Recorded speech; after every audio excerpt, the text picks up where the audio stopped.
need help starting this episode? Hey guys, welcome to the pod. I'm Mike. I'm Anna. And today we're talking about Anna's Guide to marathoning. But everybody, I want to introduce you to a special guest this week. You've seen him before. You'll see him again. This is Michael, my little brother. Hey guys. And him and I together last year ran the Honolulu Marathon. And he seems to be a running boy because it's taken a minute to get him to sit down on the pod and talk about it. So we're grabbing the reins and we're doing it today. I convinced him to stay this morning to hang out. And so now we finally have some time to sit down and record. We also have a live audience. Rachel. That is Bru's little sister. And she is visiting from Michigan spontaneously for literally 2 days, just to hang out with us and spend some time.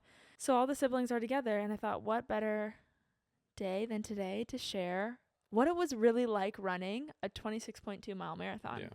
I was trying to pull all like the memories back from it. So Yeah. It feels like it was a long time ago, but it was a month. Only a month ago. Yeah. Do you feel like your body is recovered? I'm definitely different after.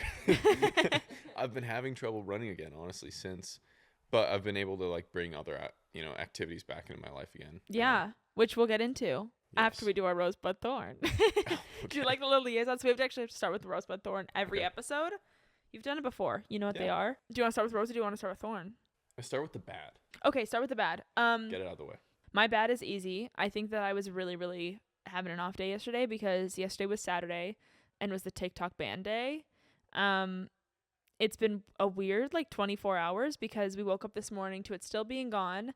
And then I got a phone call at 11 and it was my manager being like, the app is back. Yeah. Get to work. No, I'm kidding. This week in particular had kind of a lot of thorn stuff Yeah. mixed into it.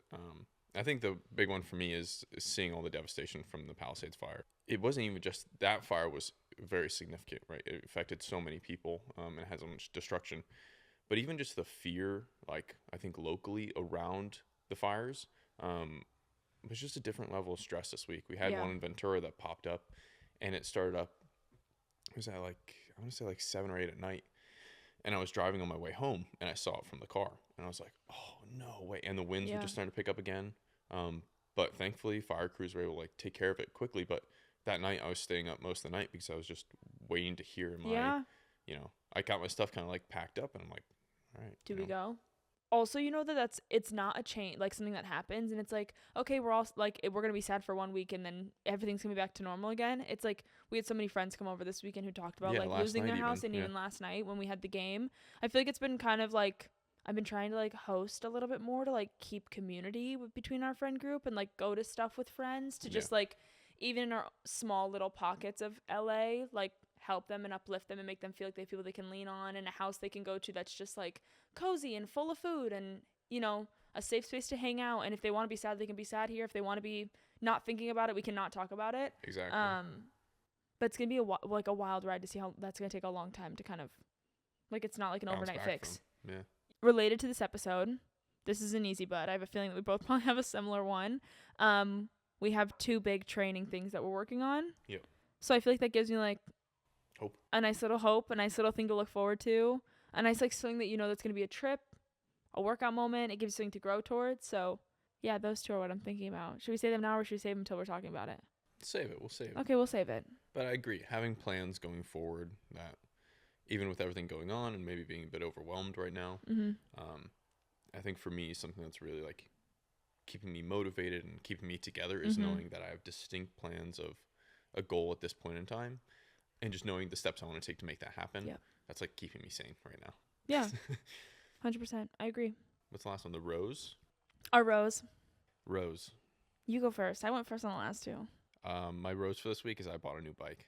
He did. Wait, that's so true. Yeah. He rode it here. Yep. And it matches my Jeep. Yeah. It's very fun. It's pretty much the color of your sweatshirt. Yes. So that was really fun. It was kind of the next step up. Also, you say bike, and I'm going to preface this. It's a motorcycle. Yes. Michael's motorcycle. That's crazy, right? And it's crazy. That's my rose for the week. I feel like that stuff still scares me a little bit, though. As your sister. As your older sister. It should. I think that means you care. Yeah. If you're nah, it's fine. Nah, don't he'll worry be about it. good. And I think This one? having someone else in my house. Mhm. I was actually going to say hosting. both just Rachel and friends yesterday. Mm-hmm. Like, I think, like, I love having people over, and I like my house being filled with friends, and, like, baking and cooking and planning, and I like when Rachel visits. She doesn't get to come super often, but I like when she does come and visit, and it's really fun. And it's nice having, like, an extra girly in the house. Our house is overrun by women right now, and it's iconic.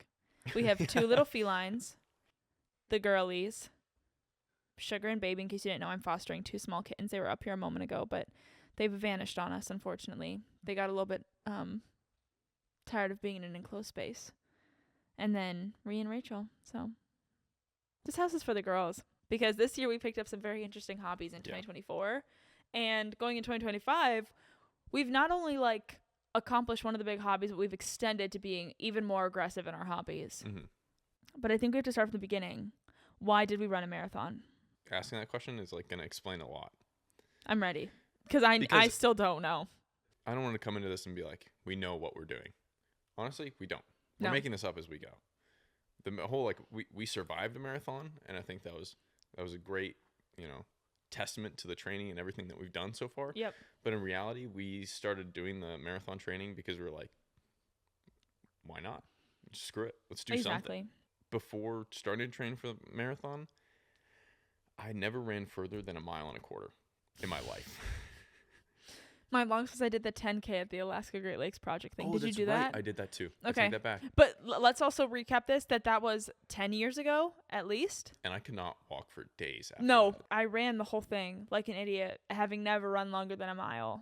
And I was broken. I could not get in and out of the vans on that trip for, like, at least a week. Yeah. And we were 15. And, like, you, I think, were probably 13. Middle school either way. But beside that, anytime I would go to the gym, I would run like 1.25 miles and I would be done. 8th mile warm up, 8th mile cool down. Yep. Mile. Originally for me, the marathon stuff started because I was talking with some friends and someone brought up doing a marathon, and then kind of talked with some people more about it, and like, well, let's do a half first, or let's, I want to have a nice plan and, like, do this. And I was like, screw, like, waiting for stuff. Mm-hmm. Sign up for the Honolulu Marathon that night. Okay. That explains a lot, because I think that I just got a phone call that was like, we should do the Honolulu Marathon. I've already signed up. Yeah. That's what you did to me. Yeah. I was like, I wouldn't mind if someone would do it with me. I was scared when you called me with that, like, advice. Like, honestly, I feel like when I think back on what we were thinking when we signed up, we had probably just finished we did our first sprint triathlon in August. Yeah. And it was short, like, remarkably short. I would say, like, a 1/4 mile swim, a 6 mile bike, and a 2 mile run. Yeah, exactly. And it was, like, truthfully, it was easy. We both finished it. Michael finished it in, like, 45 minutes. Okay, let's say that first. That's crazy. I think it took me just under an hour. My goal was under an hour, and I think I did it in, like, 56 minutes. Yeah.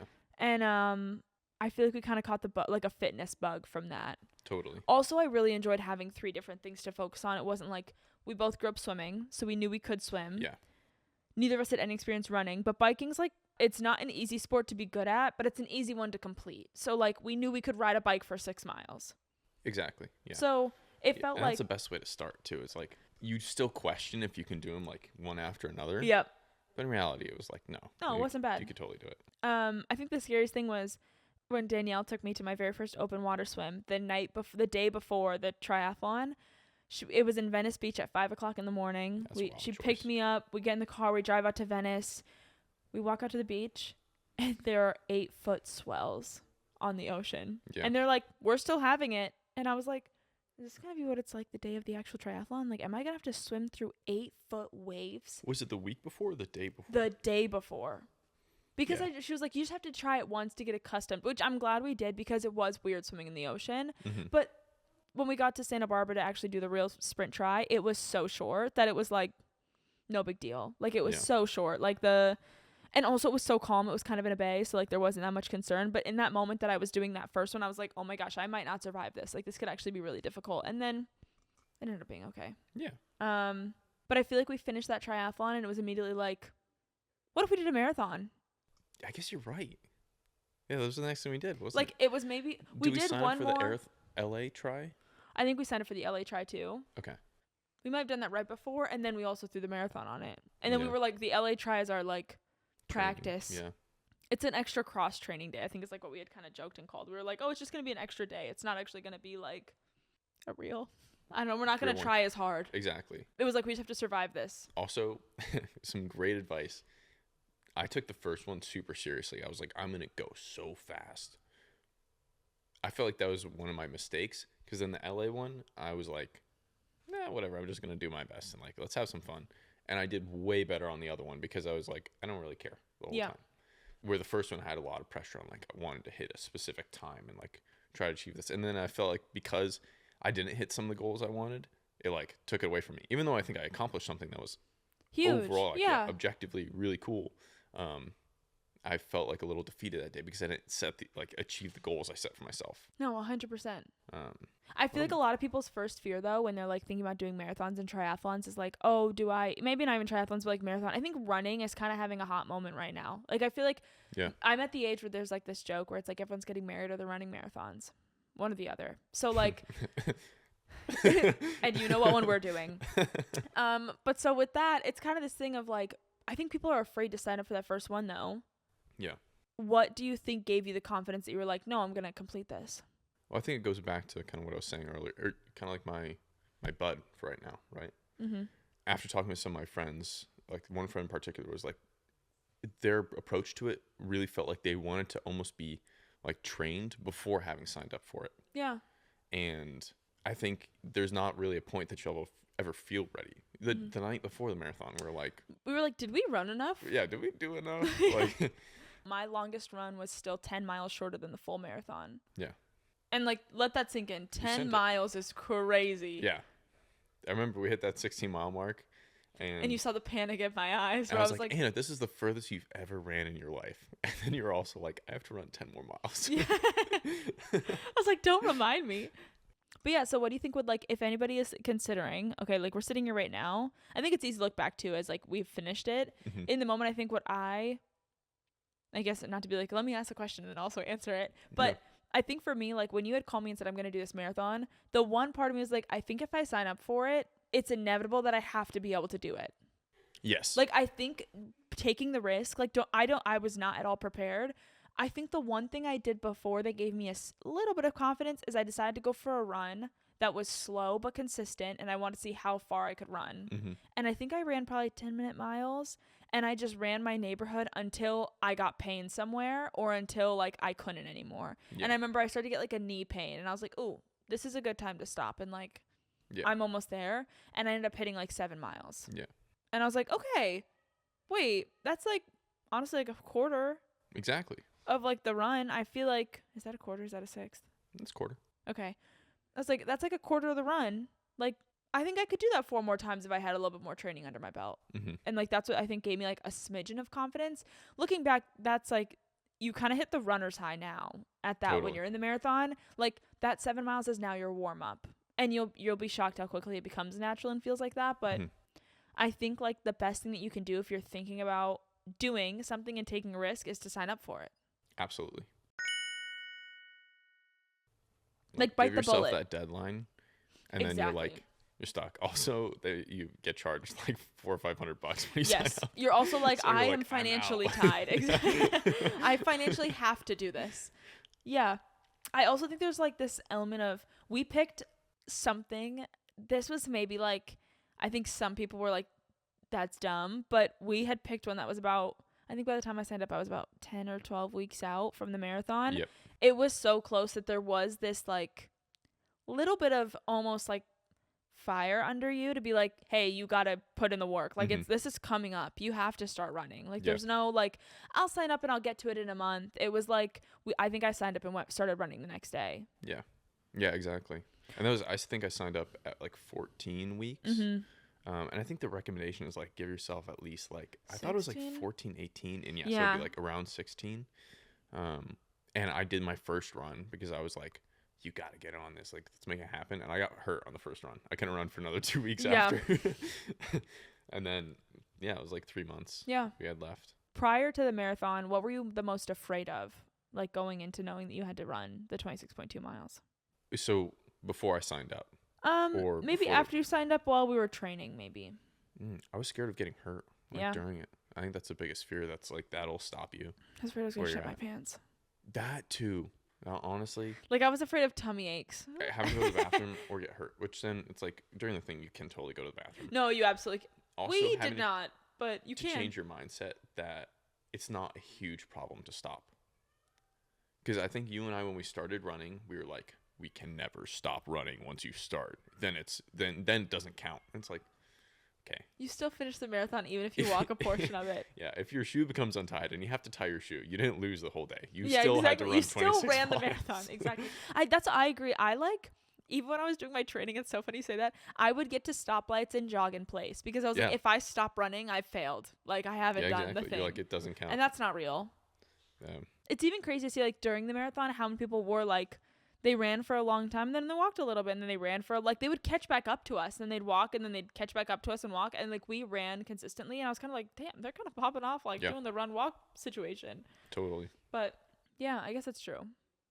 Injury is fair, though. I was really afraid of, I had one prior injury to my knee in college, and so my biggest fear was, like, what if I throw? And then there was one run, I will never forget this. I went on a run. This is like maybe 4 weeks out from marathon. I was planning on doing a half-mile run as part of the taper. Like, I built up and I was building back down now. So I had done like the first 6 miles without Brew, and then I was pretty much running to his house. He was going to meet me and then run the next 6-7 miles together because he was doing the 10K. So he wanted to like kind of get acclimated for a 10K. And I got to his house. He joined me on my run. We went another 1.5 miles, and I got the worst knee pain I've ever had. Like, I think I cramped inside of my knee. Yeah. And I don't know if that's a real thing, but like, it was to the point where I actually couldn't walk home. He had to like put me on a scooter, and we scootered together home. And I sat on the couch for the rest of the day with my foot up on ice. And I was like, if that happens during the marathon, like, I won't finish. And I think that was the fear that I was really scared of. It's just like, what happens if I've done all this work and we get there and I don't finish? Yeah. That's probably was my biggest fear too. Yeah. It was the day after Thanksgiving. I was feeling like, honestly, like some hot shit. So how I could magically run really far. Yeah. And I was going for runs all the time. And we went for a run on Thanksgiving Day or before Thanksgiving Day? I think on the morning of Thanksgiving, I think we went for a run. As a group. And then the like, next the day, whole family, we convinced, like, this is part of our taper training. Everyone has to come on a run. It was super fun. I still want to run again more the next day. I made it like 1.5 miles in, and I pulled like one of the tendons on the right side of my foot and my shin, and it didn't stop hurting. It was like still, I had that injury carried through the marathon. But I remember even like a couple days before, I was like having trouble just walking. Yeah. So one of the possibilities was I wasn't going to go to Honolulu with you guys. Or the trip was just like toast. Which, honestly, you were like, yeah, if you're not going, I'm not going. Like, no, we kind of all like rallied at that point. We can talk about that too. But still, so that was my like biggest pain. Like, the thing I had to like fight with was like, you spent these past 2.5, 3 months training, and then to lose it all over a 1 mile run because you wanted to burn off some Thanksgiving. Exactly. No, exactly. It was kind of crazy that week. I like have footage of it because I was vlogging leading up to the marathon, like what I do to prep before I run a marathon kind of vibe, like for a YouTube video. And I remember you called me while I was vlogging, and I have like the literal video of you being like, I don't think, you were like, if I don't walk by tomorrow, I'm not running. And I kind of like called Danielle, called Brew. I was like, listen, like, what page are we on right now? Or like, are we all skipping this, or do we all still, I was kind of like, if anything happens to Michael and he can't run, because it kind of all stemmed from from Michael wanting to run the marathon, genuinely. Right. I was like, I think that we should all go to Hawaii, and like, if he's not running though, then we just have a day together in Hawaii and we all skip the marathon and just spend the day together instead. Yeah. And so I was like, because that way we're at least there. If you do miraculously get better, we're all there and ready. Maybe we get there and maybe you start to feel inspired by all the people who are here and you want to run. But I was also like, I don't want to like not go at all and risk that like you feel better and then we're stuck in LA. But I would not have been able to, I genuinely, looking back, would not have finished it unless I had you with me. Yeah. Which we'll go into what we talk about later, but like it helped a lot having someone to do it with. Having someone with you, I think that's another huge like tidbit is like, if you want to run a half marathon, a marathon, a 10K, a 5K, a turkey trot, like bring someone with you. Yeah, it's just we fun. didn't speak a lot of it. Like, we No. just ran in silence. And there was moments where I was like, oh my gosh, we're at 12 miles. Oh my gosh, we're at like 15. Okay, you got it. And like, there was moments where I was literally dying, and I feel like I was just saying to you, like, you're doing a great job. But like, deep down, I'm like, I'm failing. But it was like the only way to kind of like keep the energy up. Mm-hmm. One thing I also thought about too, like having someone else to do it with, Mm-hmm. we shared a lot of gear during the race. That's so true. Like what one person like forgot to bring, the other person brought. Like one thing that definitely saved me was he brought Cliff Bars. I brought like Yeah. no real food because I didn't think I would need it. Me I've been either. just using the chews and stuff the whole time. And then by that, like we just got past the half marathon point, and I was like, I'm kind of I'm hungry. Yeah. I think that's something too that I did not hear about or read about anywhere during the marathon is like, you don't realize, like, for Honolulu at least, let's like do like a quick like schedule walkthrough. So long story short, Michael got hurt, but then we did end up going to Hawaii. We check in, we get our bibs, we kind of get prepped and ready. You start to kind of feel better that like one day before a little bit, where like you still had a little bit of pain. Like 2 days before, like the day before the marathon, nothing. No pain. Felt awesome. Yep. Also, we went surfing that day too. We did go surfing that day. In like huge waves. Like I was on a high. I was so stoked. I did not go surfing because I got scared that I would get hurt. I'm like I'm not good enough that I was like, I have faith that I won't hit this coral reef and die. So I did not go surfing. But Michael, Danielle, and Josh all went surfing. Mm-hmm.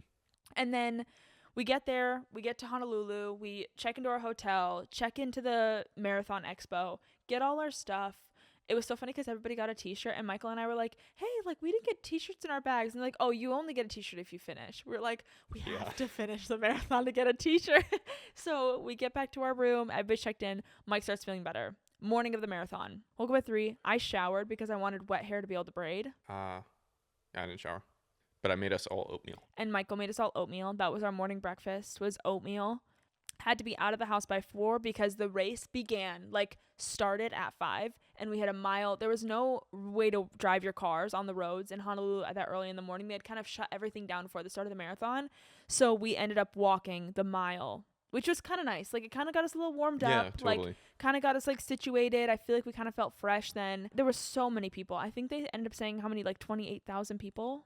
Yeah, it was somewhere around 30,000. 30,000 people end up running this marathon that, like, we couldn't even get to the area that we were supposed to be. Like, we had, like, a color on our bib that says, like, start here. We couldn't reach the people that we were supposed to be at. So we just kind of started farther back. But we didn't mind because we were like, we're going to run, and the clock starts when our bibs cross the line. So we ended up starting the run, and I would say I feared for you that whole first mile. Yeah. So the morning of, and maybe a little bit after going surfing stuff the day before, I was maybe a little bit too excited that I was feeling good. Next morning, like, get up and it's like hurting to walk again. I'm like, so then it was like, all right, there's nothing I can do. Like, Today's the day. The deadline has been set. We're going to make this happen. Wake up, breakfast. I take an 800 milligram ibuprofen. Period. Big boy ibuprofen. And then, also, one other thing I'm going to add to this. This is like my ultimate like hot girl moment. I started my period when I woke up at 3:00 in the morning. Okay? Yeah, TMI for my little brother. I woke up with excruciating cramps and started my time of the month. I think Josh described it as you started the marathon on hard mode. No, like the marathon hadn't even begun the hardest yet. setting. Exactly. No, it hadn't even begun yet, and I was already fighting a battle. You know what I mean? Yeah. Kind of like as you described. I did love the walk there. Yep. There were so many people out, and it's like, when do you ever see like hundreds and hundreds of people all walking to the same place at 3:30, 4 in the morning? Yep. It was totally just like a weird energy, but really cool. Yeah. Then we made it to starting line, started the race, and I was kind of like limp trotting for a little bit, and I could tell you were really stressed about me. And then Josh was running with us too, and I was like, it just took like a little bit of time to figure out what the right conditions were that I could kind of get stuff aligned and running right. But then after like that first mile, especially once like mile 3 came and I hit my runner's high, I was like, I'm fine. We're fine. We're gonna make this happen. That was like, it was actually crazy. I remember I was right behind you. The like fireworks go off. We took like probably 10 more minutes to get to the start of the front of the starting line. And as soon as we start jogging, Michael's limping, and I'm like, this isn't even mile 1. This is like, we're literally this is just starting. What do you like? Yeah. We have 26 more to go, and we're not even at 1 mile in. And I was like, looking at Josh, and I was like, I'm stressed. I'm scared. Our pace was a little bit like, obviously Michael's limping. Our pace is a little bit slow. So I'm also thinking like, okay, there's a world though where like if we hold this pace, then like if we have to walk by the end, we'll still finish in like a few hours. Like we can still pull this off, like at least finishing the race, even if it means we end up walking for a majority of it. And so we're like lightly jogging, and then suddenly we kind of hit like mile 1.5, and Michael just starts darting. Like there's so many. I don't think anybody prepares you for how many people are running the marathon. There's no like pace at this point. You are like swerving through, also because we couldn't get to the people that we wanted to. So packed that we're like swerving through people. So we're running like 2 sides of the road back and forth to try to dodge people and keep a pace. We were so far back in the group. There's still people that are walking and stuff. So it wasn't like we were trying to like fly at the beginning, but no, there's just masses of people that you're trying to get around. So you don't have to hit a walking pace too. Exactly. We probably did that until the 6 mile mark. I think at the 6 mile mark, when we broke off from the 10K to the full marathon, the interesting about the Honolulu Marathon is that the first 10K is with the people who are running the 10K. We all start at the same time, but then they have like a little part where it veers off. So there was a moment where like Brew left us and Mike and I were just left, the 2 of us still jogging. And yeah, I would say probably until we lost Josh, we were like swerving around people. And then when we hit there, it was like we all were kind of running the same pace. Like some people a little bit faster and some people a little bit slower, and some people were jogging, then would just start walking. But like I would say the whole crowd that we were with pretty much almost remained the same. Yeah. We were maybe a little bit fast at some points. Like I feel like there was like we kind of lost some people throughout, but like yeah. Yeah. It was a good mix. I feel like because it was dark outside, we were also running the streets of downtown Honolulu. So like it was all city buildings and like really entertaining things to look at when you were running. I was just going to say that. That first 6 miles felt like nothing in the marathon. That was my favorite part. It maybe same. Honestly, I actually really enjoyed the 6 to the half marathon. Was like maybe my favorite part. I like that too. The sections of Diamond Head I thought were really difficult. Yeah. Was that when we came up the hill and wrapped around? Yeah. Up the crater. Yeah. Yeah. Like the first time coming up that, you're like, oh, this is a pretty long hill. Yeah. You know, the grade isn't crazy, but it just having just that change from going in a city and being totally flat to having some incline was something that we didn't really prepare for. Yeah. We kind of hit the half marathon point, and I was like, holy crap, like I feel great. I was like, first off, I've had pain on almost every single run that we've gone on, whether it was pain in my feet, like I have pretty wide feet, and I did not know prior to running how much that your feet swell. So about a month before the marathon, I got resized for my shoes, and it turns out that I was wearing a full size and a half too small. Yeah. So when that changed, my foot pain went away. But then I still kind of had like this weird, it was actually the knee that's not been injured before. And that's where I had quite a bit of pain because I think I was overcompensating. And then because of that, I had like hip pain from the other side. And I was getting adjusted during my training period to like keep my body aligned. But I was shocked because I feel like I remember hitting half marathon and like truthfully thinking to myself, like, I have no pain. And like, I just hope it stays this way. Like, I just really hope that it doesn't spike all of a sudden and like I start to get one random knee pain. But even with your foot, I think it's crazy during a marathon how many like little adjustments make the biggest difference during a run. Yeah. I also wanted to throw it out there. Tell me. Because we have talked about it a good amount. What I did was pretty like irresponsible.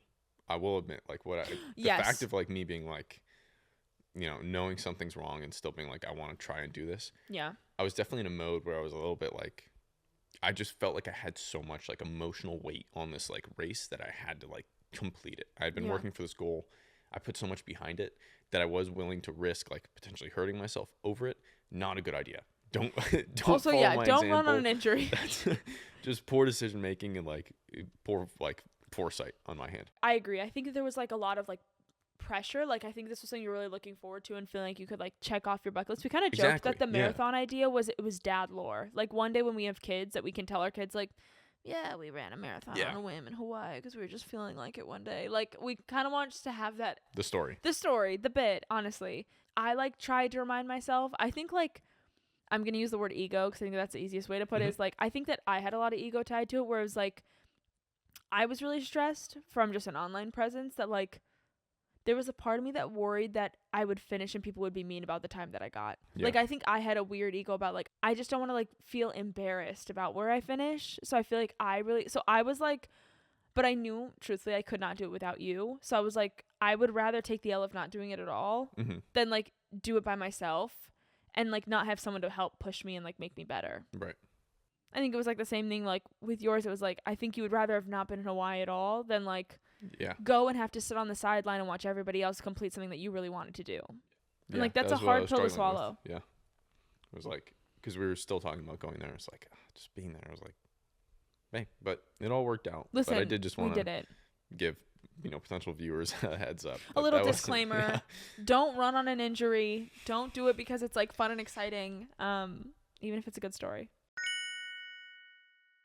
In the specific case here, the crown of the road was really specific to like either the road being flat or from my perspective, slightly angled down to the right.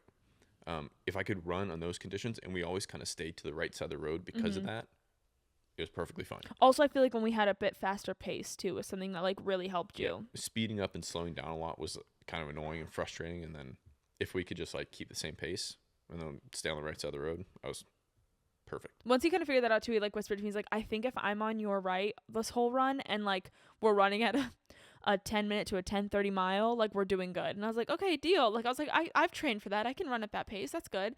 Oh my gosh. What happened? Like, did you hit a wall at any point, do you feel like, during the marathon? Because I don't think you did, but maybe you did and I just don't know it. I felt really good through, I think, most of it. I want to say the one spot that really sticks back out to me was almost at the end. It was like mile 24 or so. And we were coming up the hill by Diamond Head just before going to the downhill. And then it's like this downhill, and then you run into a park and you're done. Yeah. At the top of the hill, it was just like sun beating on me. And the air I was breathing in felt just as hot or like hotter than like my body temperature. And it was just like I was like, ooh, I don't like this. It was like, I was just like oversaturated with heat. Yeah. And it was just for a little bit like that. It was like my ears are sweating, like what's going on? Yeah. That was a point where I was like, this is a lot right now. Yeah. But then at that point, it just switched to a downhill. So I was kind of like lucky timing. If I had to keep going uphill, I don't know how it would have worked out for me. Yeah, absolutely. I hit my wall when Michael and I, this is so funny. How the raceway worked is it was an out and back into town. And then you kind of hit this like little straightaway for a while. And then you hit a certain point where then it was an out and back to the finish line. So you kind of like made this big like kind of like bean shape, I would say. Like out and back, a little straightaway, and then another out and back.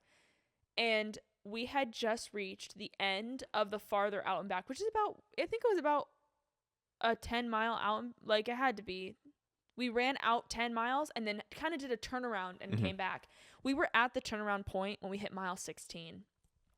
And I remember I'm jogging and Michael goes, oh my God, Anna, this is the farthest that you've ever run. And I feel like my whole body went to like a mini panic. Like it was like, this is the farthest I've ever run. And I still have to do 10 miles. Like you joked about that, but I like swallowed that information and I could like feel it in my heart. Like my heart. And suddenly I got like more tired. Like it shook me out of my like runner's high, which I don't blame it, because then there was also the moment where I was like, you're kind of body checking then. I'm like, wait, you're right. How am I feeling? Are my knees hurting? Are my ankles hurting? Does my back hurt? Am I sitting up straight enough? Have I drank enough water? There was also a moment at mile 16 that I ran out of water in my, we both had vests on, and my your bladder that was in the back was leaking that morning, and I couldn't get it to stop like dripping water. And I wasn't trying to run with something heavy that was just dripping water the whole time that I wasted the weight on. So I was like, I'm only gonna have my 2 front bottles and I won't have a bladder in the back.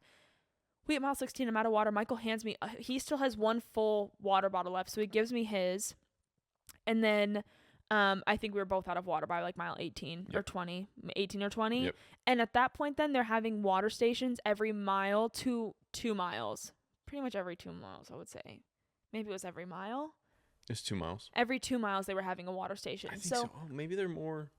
Because I felt like there were a lot at the end. There were a lot at the end, it feels like. But I also feel like that makes sense, though. My brain was literally thinking at that point, like once we hit that point in the run, I was like, I just have to make it to the next water station. Like, I would chug the water they'd give me, and then I'd be like, I just have to make it to the next water station. Like, I just got to make it to the next one. And that's pretty much what got me through. Like, I feel like I was in my, like, running rut. Not even because I was tired, but just, like, mentally. That's where I realized how much of a mental game it is. Like, it wasn't that I couldn't run anymore. I could easily still run.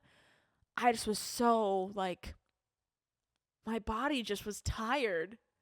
And, like, my mental state was tired. Yeah. That, like, 17 till 24, I would say, is where I was brutal. Like, I was saying to Michael, I was like, Mike, I gotta stop. And he's like, don't you dare stop. He's like, we're not stopping for anything. And by I think mile 22, went down to a walk. When I would grab the water, I'd chug the water, I'd throw it in the trash, then I'd bump back up to a run again.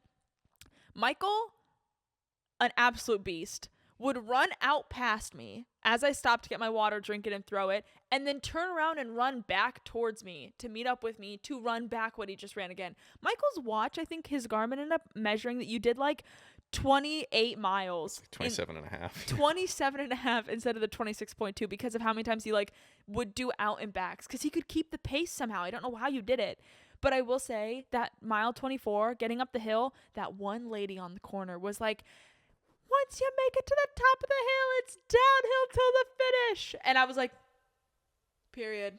I got it. We can roll down if we need to. I was like, literally, that's all I needed to hear to know that I was close to the finish line. I feel like that like gave me life again, and I was good until the end of the race. Yeah, right around that same point, I queued up "Go the Distance" from the Hercules soundtrack.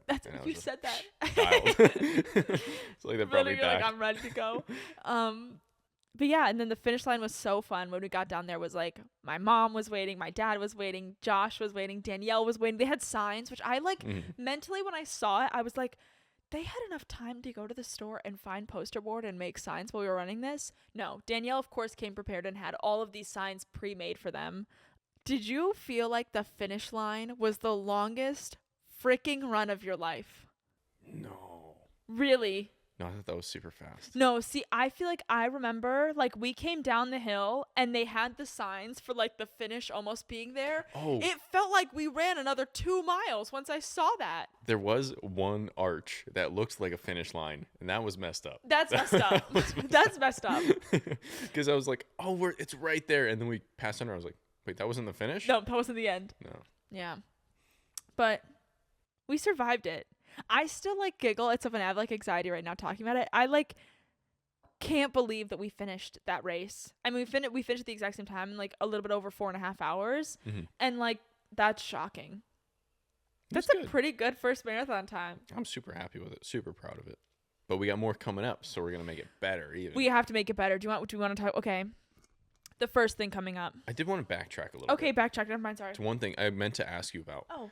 What pushed you over the edge to want to do it? Because there wasn't like, you and I had talks, and I feel like the times that we talked about, you definitely weren't interested. And then one day it was just like, boom, now you're signed up.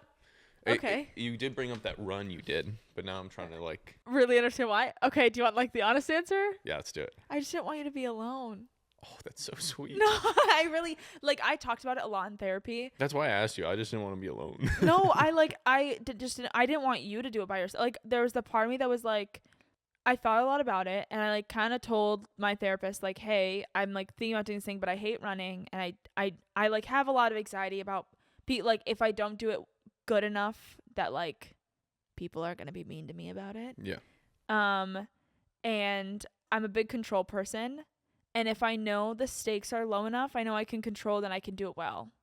Like the sprint triathlon feels so low risk because I know I can I can finish it at the least. Then the gravy is that I did better than just finishing it. Yeah. There was a part of me that didn't think I could finish the marathon. Yeah. So signing up for it scared me because I was like, okay, but what happens if I do sign up for this and I just like can't? Like what if I like get to the end and it's not good?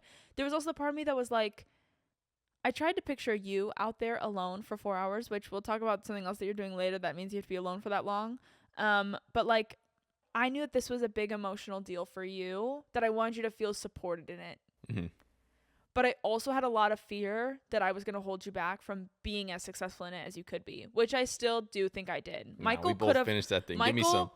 Okay. and listen, I love you and respect you. Michael literally could have probably run 8-minute miles for the whole marathon. No and been way. like totally, yeah. No. You could have like You're giving me too much credit. You could have subbed 4 easily on your first marathon if Next I was one, not there. Maybe. We'll try for it. Okay. Next one we can try. I think we agreed on which one we want to do it on. We want to sub 4 on the New York Marathon.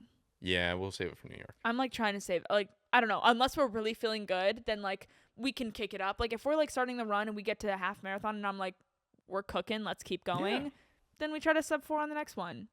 For now, we have goals. Now we can set goals because we know we've done it before, so I feel like it makes it like a little bit easier. Yeah. But there was absolutely like an element of it where I was like, not only was I afraid that I couldn't finish, I was afraid that I was going to hold you back from finishing. But then I also had the fear of like, you asked me, and you'd only ask me if you wanted me to be there. Like, you could have told me, like, hey, I'm running this. Will you come watch me? And I would have known that was, like, a you adventure to go on. Yeah. But because you asked, I feel like you wanted me to, and I didn't want to let you down. So you were the first person I asked because I knew you would be the only one that was, like, I think, would be down to do it potentially. Yeah. Right? And then kind of opened up to anyone else after that. But even, like, some of my, like, friends and stuff that I had talked about it that said they would be down.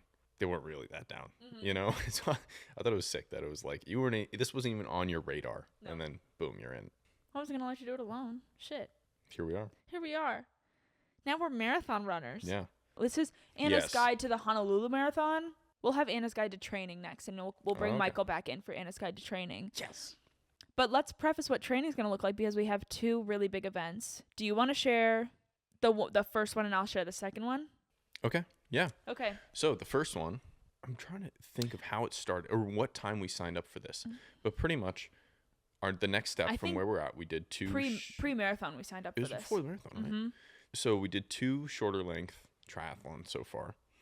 The next step that everyone is like kind of pushes towards is doing Olympic distance. So I was trying to find cool Olympic distance triathlons.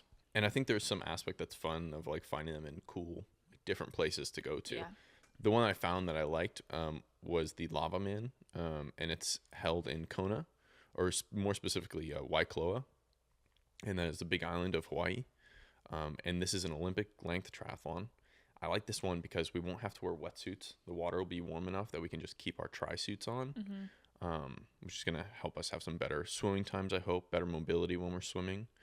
And then also, like, I'm kind of cutting out any trips for a little bit. I'm going to get some time in Hawaii because of this. We're going to Hawaii for another one. Yeah. First we have Honolulu. Now we have the big island. So that's kind of our next one. So what an Olympic triathlon consists of, if anyone doesn't know what that is, it's going to be a mile-long swim. So that's just over 1,700 yards, I think. Then it is I think it's 25-mile bike.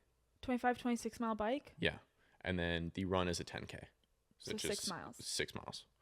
Overall, I would say it's kind of like time-wise, similar to a marathon. It should be a little bit faster. But I think a similar amount of training should go into it, especially because you're going through these different types of sports. Yeah, absolutely. Also, one thing we didn't talk about with the Olympic tri. Tell me. Specifically the Lava Man. So we have all these different family members coming for this specific trip. It's getting very competitive. Yes. So George, our brother-in-law, amazing bicyclist. No, like actually so good at bicycling. Like, yeah. Like has a lot of pride in it too. Scares me how good he is. He's also was in water polo and swimming growing up. So he's a strong swimmer. But he hates running. He hates running. That's where we have a leg up. Yep. So we're coming for him there. The swimming, Anna was the best swimmer out of all of us. Hands down.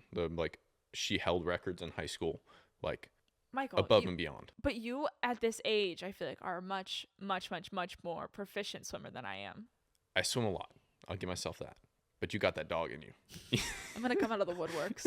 I'm 200 IMing this part. Oh, they'll be wild. I'm doing like 5. How many of them would it be? Like 8 200 IMs. Just straight up fly. No, exactly. Josh is a natural born athlete. Then we have Pano. I think Pano is a really good swimmer. I think Pano secretly also could be good at running. He just is a long person. Like he's lanky. He's huge. Yeah. He's really tall he's like thin and like agile. Like I feel like I could see him being a good runner. I also could see George telling him tips and tricks about bicycling. And then we have the wild card. Wild card Irini. Super wild card. We don't know what we're going to get from her. Listen, she's either going to beat all of us or we're going to like have to wait for several hours for her to come to the finish line. Like it's going to be one or the other. I feel like She's there's no in between. Her training routine under lock. No, she will not share anything of what she's doing. She won't tell us about her runs. I feel like, yeah, it's kind of funny. I'm telling you everything that I'm doing. Same. My goal is to keep up with everyone. My goal is to beat George. My goal is also like on my last 2 tries, I've done 16 mile per hour averages. I got to get up that up to a 20. Oh my goodness. The biking's so hard. The biking is, people don't realize how difficult the biking is on a triathlon. I thought it would be the easiest part. No, same, because like you're like, oh, I'm just going for a bike ride. It's not though. Like it's all about like efficiency and aerodynamics and like how close are you to the bike, and your back hurts so bad on the bike. You have to just train biking so much bad to get your speed up.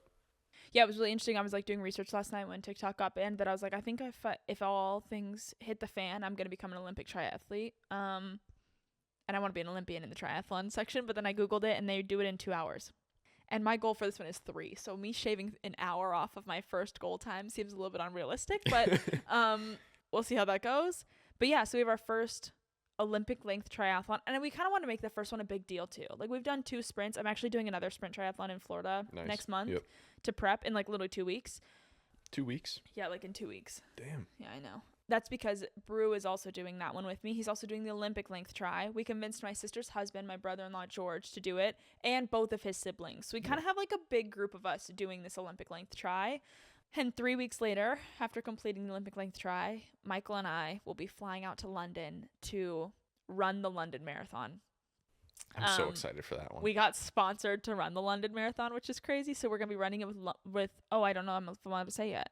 We'll be running it. We will be running it with special people that I can't tell you about yet. So yeah, Michael and I both got like this really cool opportunity where they were like, are you interested? We have 2 spots. Yeah. And pretty much I said, like, truthfully, they had reached out to me and I said, I will not do it unless you can have my little brother do it with me, because I was like, I can't imagine going through that emotional turmoil again alone. And so we kind of got lucky that they made room for the 2 of us. Yeah, I'm so stoked. And so we will have Honolulu and London Marathon. And we kind of joke now, the next goal too is to be able to achieve the New York Marathon. Mm-hmm. But Michael has something else that he's already scheduled for. Do you want to say what you're doing? Yeah? Yeah, sure, whatever. He's really in his fitness journey. Let's just say that. Because of the marathon and having that injury before, I was like, I need to set something for me to look forward to if this doesn't work out. I was like, I'm going to be like just too beat up. Like, this can't be for nothing. If I do this training, if I didn't end up going, I just want to continue my training. Like if Michael's injury prior to the Honolulu Marathon kept him from doing the Honolulu Marathon and he didn't get to run it, he wanted something else after to look forward to. Yep. One thing that has like been discussed a little bit was doing like an Ironman, like 70.3 or a full length Ironman. And those, even when I was like a little kid, like that's just such a huge accomplishment, huge achievement to look up to. So I signed up. I was on a flight back from New York, and then the week before we ended up going to Hawaii. And on the flight, I booked a full-length Ironman in Kalmar, Sweden, of August of this year. So that's gonna be 140 miles. So my little brother is doing an Ironman. So yeah, that's what we're training for. So for right now, it's kind of like my end goal. I'm focusing on that, all the steps I'll take, and then kind of these 2 events in the middle are hopefully going to be supporting that Ironman. So that's going to be insane. I know. He invited me to do it, and I said no. It's going by so fast, though. I was like, oh, I have 8 months. No, I have 7 months. Yeah.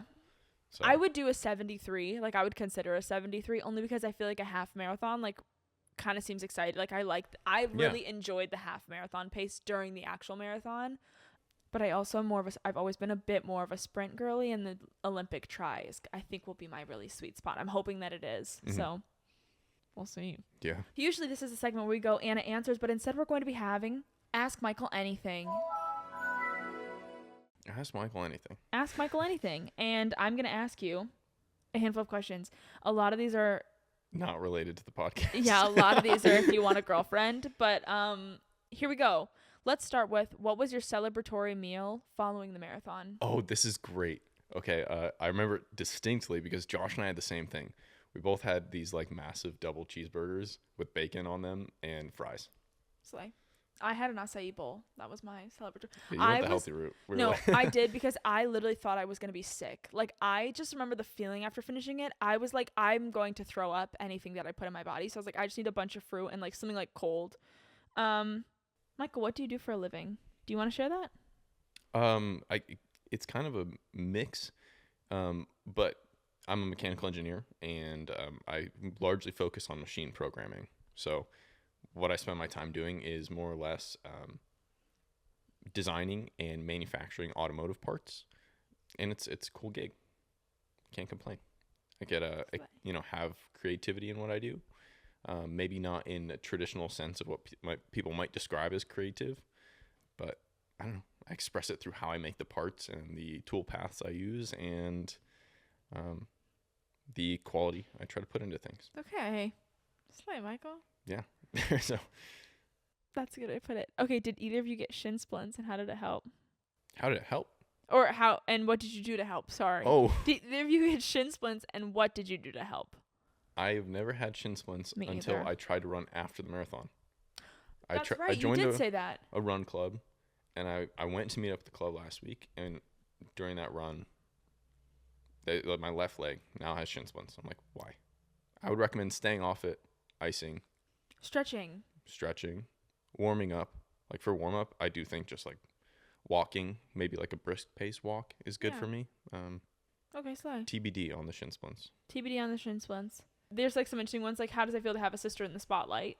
Amazing. She still feels like my normal sister. Like I liked her before, you know. So it's like it's cool. A win. Thanks. And also, what's your favorite memory with me? Favorite memory with Anna? There's got to be so many. Or if you have any embarrassing stories of me, that's also. Oh, I have plenty. We'll keep those off the pod. No, we're gonna throw one in there. One thing that like sticks out to me was us going to Korea. Oh yeah, last year. That was super fun. It's just time with just like it was such a different adventure than normal. Mm-hmm. That I think you and I got like time to get closer, and then also be in like a weird environment, learn more about each other. Yeah. I can also think of if anytime I go to like a bar or something with Anna, we have a specific dance move we break out. That is like we lock our ankles.